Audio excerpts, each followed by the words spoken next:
All right, what's going on, guys? It's GSR here. So I'm just gonna get straight to the point. I'm gonna tell you guys what I would do to nerf Sub-Zero's ice ball, because this is kind of bogus. If it's timed correctly like that, as you can clearly see here, Aaron Black's projectiles meant absolutely nothing. This is kind of bogus. Not only that, I'm gonna go to a different character like Johnny Cage just to show you guys that his projectiles are a tad bit ridiculous. And I don't mind saying so. His projectiles make absolutely no sense. It's already bad enough that he can actually trade with you with his regular ice ball, and that puts fear into you because you don't want to trade with him, which allows him to get in on you and rush you down with an unreactable 50-50. And I think that's really bogus. I think that's really fucking shady how he has best of both worlds with his projectiles. And I'm going to explain to you guys what I would do to actually nerf this. All right, guys, so I don't know how you guys feel about it, but I think that his projectiles need a nerf because it's kind of ridiculous how this character can trade with you. It doesn't matter how many times you hit him with your projectiles, it doesn't mean a fucking thing. Apparently he doesn't even have to amplify. He can trade with you like this, and look at all the time in the world that he has. He can hit you with a damn reset, right? An unreactable reset, and look where you're at now. And if he wants to use a bar meter, he gets a solid 34%. You see what the fuck just happened here? This is bullshit. I don't care what any Sub-Zero main is talking about. I don't really give a flying fuck. You're not going to sit here and change my opinion. I love Sub-Zero a lot. He's one of my favorite characters. So is Scorpion. But we're not going to sugarcoat shit here. That's one thing that I'm not going to do. You understand what I'm saying? Just like I didn't sugarcoat shit with Johnny Cage and his Rising Star. Because I didn't have to say shit, but I did. You understand what I'm saying?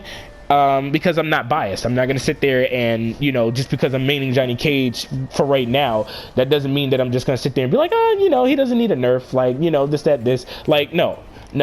Okay. But back to this ice ball, right? What I would do to nerf this ice ball is that, yes, he will be able to freeze you in his combos. He'll be able to do that still. But when he hits you with this ice ball, you should fall down like this, and you should take some type of damage, right?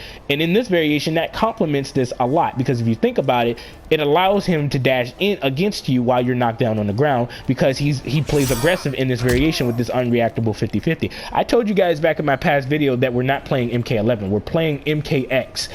I told you guys that already, right? And not only that, right? When it comes to this projectile right here, this projectile is bogus. The fact that you can cancel out both of my projectiles and you still get a punish on my character, that's bullshit. That is completely bullshit. Not only did you disrespect my bar meter, but you also disrespected me in the process by canceling out both of my projectiles and still being able to have enough time to dash up and get a punish on my character. That is overpowered. I don't care what anybody has to say. You can run your mouth all you want. Doesn't matter to me. You're not going to change my opinion, and it's the truth, whether you want to believe it or not.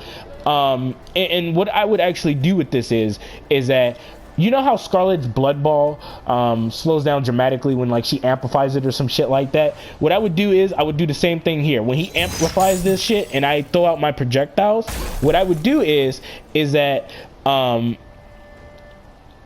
it would slow down just like that. When the first projectile hits, it would slow down like that, and then when the second projectile hits, it would completely disappear. And if you think about it, this allows him to dash in and get in on you. Now keep in mind, you as the opponent will not get frozen by this. It's preventing the projectiles from hitting him and allowing him to get in on you. But he still has to be careful because you can still physically hit him, right? But not only that, right? Yes, he still will be able to freeze you just like this. You understand what I'm saying? But I think they need to do something about this fucking overhead. This overhead's fucking nuts. But anyway, this is all I really have to say. This is what I would do to pretty much nerf this character's ice ball. Overall, yeah, this is all I really had to say about Sub-Zero and what I would do with his ice ball. I just think that his ice ball is unbelievably overpowered. He has more than likely one of the most overpowered projectiles in the game, and his meterless version of his ice ball is so intimidating because it doesn't matter how many times you hit him with a projectile, he still has enough time to trade with you and has enough time to dash up and get him a good amount of fucking damage, which I think is completely bogus. I think his projectile needs a nerf. I don't think it's fair that this character can sit here and trade with you no matter how many times you hit him with a damn projectile, even if he goes for the meterless version, and the nigga still got to trade off of that. Like, I think that's completely bogus. Like I said, what I would do with this is that you would get knocked down to where he can actually dash in. But when he hits you with, like, these normals, you still get frozen. You understand what I'm saying? You still get fucking frozen. You know what I mean? Back in MKX, the character could trade with you, and that was just completely bogus in itself. Back in MK9, the character could trade with you, and that was bogus. You understand what I'm saying? And I love Sub-Zero, but it's like, no, nigga, like, I'm not going to sugarcoat anything that I say. I'm not going to be biased because I love, you know, these characters. Like, I'm not going to do that. You understand what I'm saying? So, like I said, this is what I would do to deal with this nigga's projectile. Now, of course, it is really good against zoners, and it's still really effective against zoners, because if you think about it, when you hit the first projectile, it slows your projectile down to where you can walk in and close distance on the zoner. And hell, Sub-Zero in this variation can pretty much outzone Johnny Cage, because Johnny Cage is going to be afraid of throwing a projectile because, look, he can trade with him. So it's crazy, because it's like trading with this nigga is like pretty much committing suicide.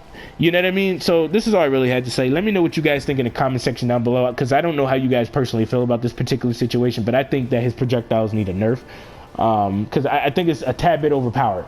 But with that being said, let me know what you guys think in the comment section down below. I'll catch you guys in the next video.